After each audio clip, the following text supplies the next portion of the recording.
Beb! Andito na yung mga manliligaw mo. Papilayin ko na ha. Go lang, entertain ko na sila. Wag na, ako na to. Baka kung ano pa mapili mo. Hi, I'm Joseph, 22 years old, nag-aaral sa private school. For sure, konyo ka. Fluent sa English. Mahihirapan pa yung friend ko sa communication, dudugo pa ilong. Next! I'm David, 25 years old, business owner, mayaman. Hindi pala hingi ang friend ko, so paano siya tatayo sa sarili niyang paa kung mayaman na yung partner niya? Next! Ayo! Next! Diyos ko, parang delikado pa yung buhay ng friend ko sa'yo. Hello po, I'm Christopher, 27 years old, Move It driver po.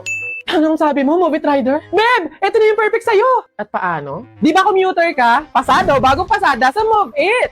High standards ang mga riders dito. High quality naman sa rides kasi pasado sila sa clearance. 100% may documents ang mga Move It riders, lalo na sa NBI at police clearance. Pasado din sa safety at gear. 100% ng Move It riders ay tinatapos ang kanilang mandatory safety at quality modules. Gear maintenance, 99.995 of our riders are infraction free. So ano, rides na tayo? Buka muna, papuntang puso ko. Ano ba?